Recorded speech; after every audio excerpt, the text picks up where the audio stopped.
안녕하세요. 안재현 약사입니다. 오늘은 프로바이오틱스 이야기를 해볼 건데요. 제가 예전 영상들에서 우리 장은 면역의 최전방이기 때문에 면역에도 절대적인 역할을 하고 단순히 장 건강을 떠나서 우리 몸 전반에 미치는 엄청난 영향력에 대해서도 강조를 한 적이 있습니다. 프로바이오틱스라는 게 쉽게 말하면 유산균이잖아요. 그래서 프로바이오틱스 하면 제일 먼저 떠오르는 게 장 건강입니다. 과거에도 그랬고 요즘에도 장 건강을 위해서 많은 분들이 프로바이오틱스를 섭취하시고 계신데 바람직한 현상이 맞습니다. 하지만 최근에는 장 건강뿐만 아니라 질염이나 방광염 그리고 체지방 감소나 인지력 개선처럼 특수한 목적에 타겟팅되어 있는 기능성 프로바이오틱스가 다양하게 개발되면서 그러한 제품들을 찾는 소비자들도 계속해서 증가하는 추세입니다. 소비자들이 기능성 프로바이오틱스에 관심을 가지는 이유가 이런 제품들이 명확한 하나의 목적에 특화되어 있기 때문이기도 하지만 더 중요한 점은 그러한 제품들이 모두 임상적으로 나름대로의 근거를 가지고 있기 때문입니다. 오늘은 그 중에서 알레르기 비염 같은 면역 과민 반응에 의한 코 상태 개선에 도움이 되는 MVP1703이라는 코 유산균 성분에 대해서 자세하게 알아보도록 하겠습니다. 면역 과민 반응에 의한 코 상태 개선이라고 하면 뭔가 좀 머리에 확 와닿지 않는데요. 쉬운 말로 하면 콧물, 코막힘, 재채기 같은 알레르기 비염 증상에 도움이 된다는 말입니다. 여러분도 아시겠지만 미세먼지, 황사, 자동차 매연 등으로 인해 갈수록 대기 환경은 안 좋아지고 또 식습관 면에서도 인스턴트 식품과 가공식품의 소비가 계속 늘고 있기 때문에 알레르기 비염 환자 수는 매년 3% 이상 증가하고 있고 특히 10세 이하 어린이에서는 매년 8% 이상 가파르게 증가를 하고 있는 상황입니다. 우리나라 인구의 13.5%가 알레르기 비염 환자라고 하는데요. 비염 때문에 사람이 뭐 어떻게 되는 건 아니지만 집중력도 저하되고 수면 장애도 생기는 등 삶의 질이 많이 떨어지기 때문에 심각한 사회적 문제로 떠오르고 있는 상황입니다. 알레르기 비염 같은 질환이 증가하는 이유는 방금 말씀드린 환경적인 요인도 분명하게 있지만 치료의 한계성 때문에 더 증가한다고 볼 수도 있습니다. 일반적인 치료법들이 원인을 치료하는 게 아니고 겉으로 나타나는 증상을 치료하는 대증요법에 의존하기 때문에 치료도 잘 안 되고 치료 약물로 인한 부작용 때문에 또 다른 문제점이 생기는 경우도 많이 있습니다. 그러한 차원에서 봤을 때 코 유산균 MVP1703 성분은 그런 증상들을 일으키는 원인에 접근하는 메커니즘을 가지고 있기 때문에 알레르기 비염 같은 면역 과민 반응을 개선하는 데 있어서 좋은 대안이 될 수 있습니다.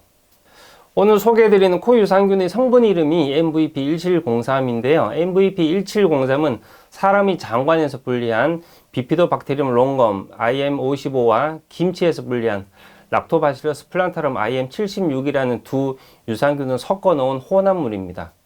주위에 보면 아토피 피부염이나 비염 같은 알레르기 질환들이 면역력이 너무 약해서 생기는 거라고 생각하시는 분들이 굉장히 많은데요. 그것보다는 외부로부터 들어오는 특정 이물질에 대해서 너무 과민하게 반응을 해서 생기는 만성적인 염증 질환이라고 생각을 하시는 게 맞습니다.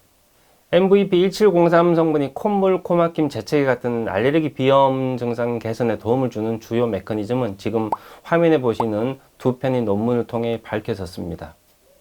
해당 논문에 의하면 MVP1703 성분이 조절 T세포를 활성화시켜서 항염증 작용을 하는 인터루킨 10이라는 물질의 분비를 유도함으로써 염증을 일으키는 여러 가지 매개 물질들이 만들어지는 것을 억제하고 인터루킨 4와 인터루킨 5, 이뮤노글로불린 E 같은 알레르기 비염을 악화시키는 물질들의 생산을 억제시켰습니다. 쉽게 말하면 알레르기 증상의 원인이 되는 외부 이물질에 반응을 하는 정도가 너무 심하거나 약하지 않게 적절하게 조절을 해주면서 알레르기 비염 같은 만성적인 염증 반응을 억제시켜주는 메커니즘을 가지고 있다고 생각하시면 됩니다.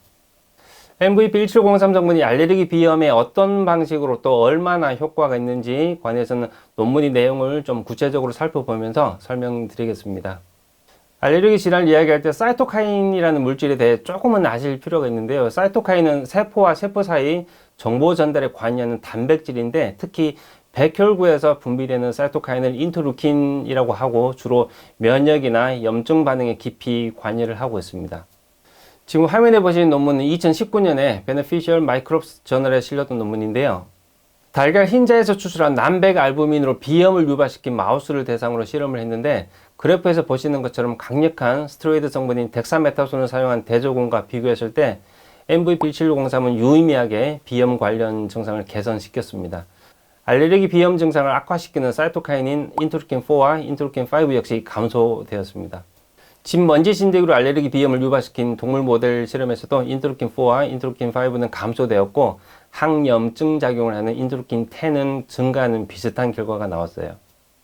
MVP1703 성분의 실제 임상에서 효능을 알아보기 위해서 2019년에 2년 이상 연속적으로 알레르기 비염 증상이 있는 90명의 환자를 대상으로 4주간 인체 적용 시험을 진행했는데요. 그 결과가 2020년에 국제학술지인 뉴트리엔트 저널에 게재가 되었고 같은 해 유럽 알레르기 임상 면역학회에서도 발표되었습니다.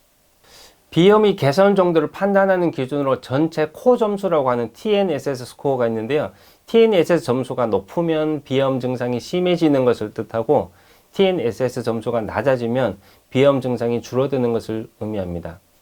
논문에 실렸던 그래프를 보시면 점선으로 된 부분이 대조군이고 실선으로 표시된 부분이 MVP1703 성분의 결과입니다. 4주간 진행된 시험에서 콧물, 코막힘 증상을 포함한 전체 비염 증상 점수 TNSS 모두 대조군과 비교했을 때 언뜻 봐도 알 수 있을 정도로 개선되었습니다. 마지막으로 보실 그래프는 MVP1703이 어떠한 메커니즘으로 비염 증상을 조절하는지를 보여주고 있는데요. MVP1703은 조절 T세포의 인터루킨 10 발현을 유도하고 TH2 세포의 사이토카인 분비를 억제해서 면역 시스템의 균형을 유지시키고 각종 면역 관련 지표들을 개선시킴으로써 알레르기 증상을 조절하였습니다. 국내 최초로 개발된 코면역 관련 프로바이오틱스 원료가 이 MVP1703인데 현재 바이크롬이라는 브랜드명으로 출시가 되어 있습니다. 코 유산균의 핵심 성분인 MVP1703은 바이크롬이 원조이기 때문에 다른 회사들의 코 면역 관련 유산균 제품에도 이 바이크롬 상표가 새겨져 있어요.